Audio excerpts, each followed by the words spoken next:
Hi, Phil from Spokes Education. We're going to continue our series of videos on our development process, and today we're going to look at how we storyboard.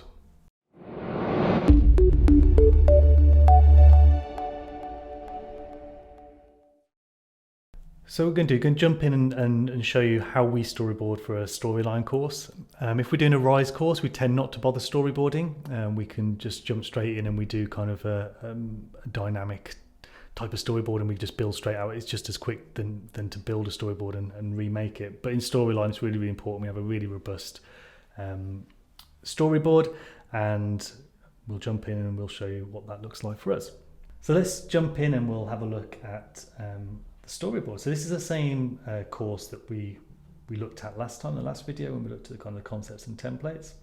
And this is our standard kind of storyboard. So I'll sort of walk you through the different things. So we've got some color coding, which will you'll see how that comes into play. Now, if you have got people with visual impairments or color blindness, then you may want to rethink how you do this. We don't in our organization at the moment, but if we did, we'll kind of adapt this and use kind of symbols or some kind of other visual cue that would help people. And we do actually send this to clients as well, and we always do check with them as well about any color blindness. But otherwise, for visual aid, we find that people generally like using colours if we can. It also keeps the storyboard tidy and will help as we go down later on.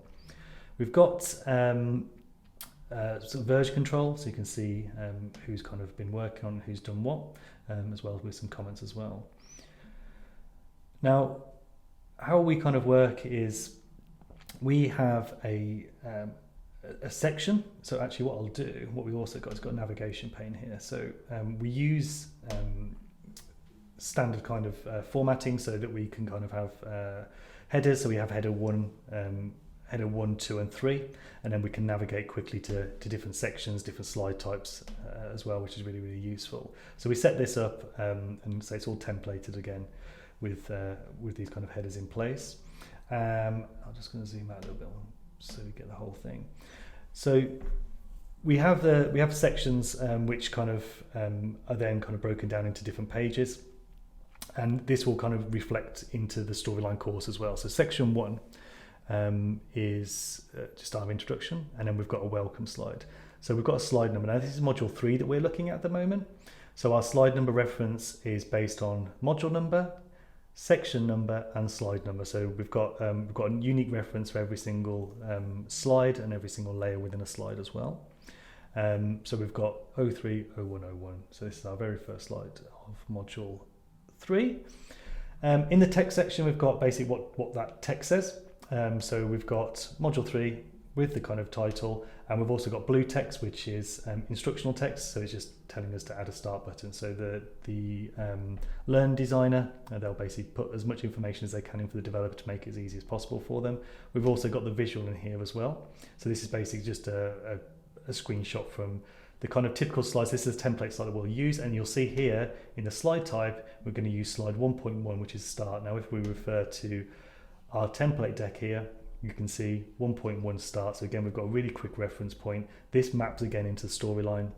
So when the developer's going ahead and building it, all those number references are there. They don't have to think too much about it. They can just find that reference number. And again, this is why it's really handy from the previous video, why we kind of split things into different sections within storyline as well. It just really helps with finding things quickly and easily. And then what we've got is we've got some audio as well. So we've got narrator audio. Again, it's got the reference number, and this time we've got an extra thing at the end, which is the letter, which represents the layer. Now our base layer is always part A, and then if we've got additional layers, they'll be part B, C, D, etc. So you can see them here in the navigation pane. We'll show you what they look like in a minute. And then we've got the audio script. Now what you'll actually see here as well, we've got these kind of weird little brackets here. And again, this is part of our template, because what we can do, we've got a little macro that we run. So at the end of the project, when everything's signed off, we can just run a quick macro. And again, we'll perhaps show you that in one of the later videos when we kind of get to that stage. But we can run a macro and it will just extract all of the audio. So then we've got a ready-made audio script. There's no mucking around. Ideally that Storyline would it do that for us. It doesn't at the moment. We can of course extract the text for any kind of translations and things, but if we want to just extract the audio script for our voiceover artist, there's no quick and easy way of doing it. So we've kind of devised this template that allows us to run a quick macro, and then we can just send over that document straight away. So as we go down, again, you'll see kind of more of the same, and now we're getting into different layers. So we've got part B here. We've still got some information to be added there. So this is very much a draft at the moment. So we'll see some of those things in there. And then we kind of get further down, and now we're on slide 3 of section 1, and we've got the roadmap. So this is basically the main menu. And we've got here, you can see now we've got some comments in here. So the comments are saying that we should only, on the first visit, only that first section is available. And then they'll unlock as they go. So there'll be 4 cards. This roadmap is actually 5 cards. So actually what the developer will need to do is do an adaptation of this one for a 4-card roadmap. And again, once it's done that, will get added to the template deck. So again, once it's been made, we'll kind of make it as we go, use this as the basis, but then adapt it and add it to the deck. Again, we've got lots of instruction here in the blue cards, so it's telling you what will happen. So again, the developer knows exactly what it is they're trying to do. And then we've also got some instruction there that when all sections are complete, it's going to show part B. And part B is literally just some audio text. So basically it's going to say, once you've kind of done it all, it's going to say, well done, you've completed it. So again, just some clear instructions for the developer to show what they're going to do. As we go into section 2, again, you'll see more of the same. And what we've got now, because again, this is one of the first modules we're doing, you'll see now we've got a slide type, which is actually a new one. So again, the IDs recognise we don't have this slide type yet. However, we have got a flip card with 4. So it's saying in the comments, like, we just need to do this as same version as 4, but with 3 flip cards instead. So it's similar to the section above.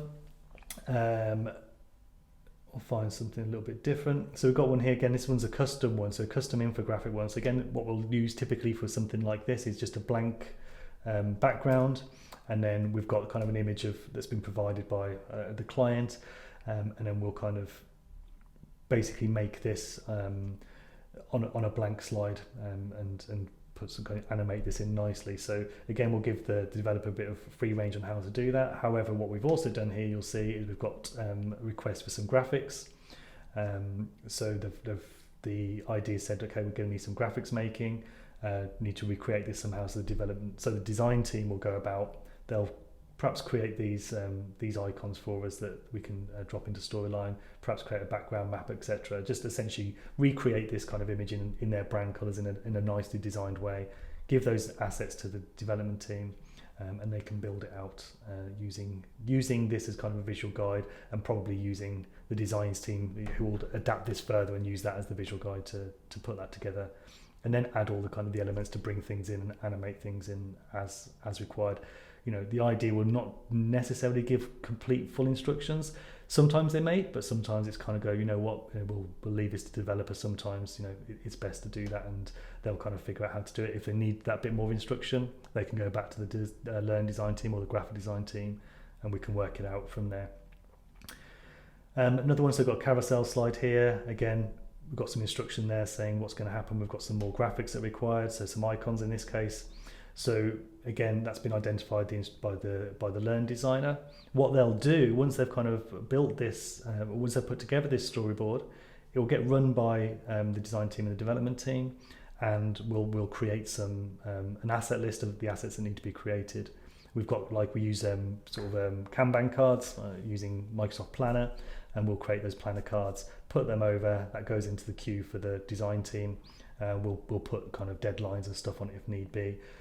Create a list of assets and let them kind of get on with it, and then they'll save them to our OneDrive in the relevant folder. Again, we've got a folder structure all set up, so we've got very clear folder structures. Again, we'll perhaps look at that in another video about how we organize our files, and then essentially that everything's there again for the developer to build out.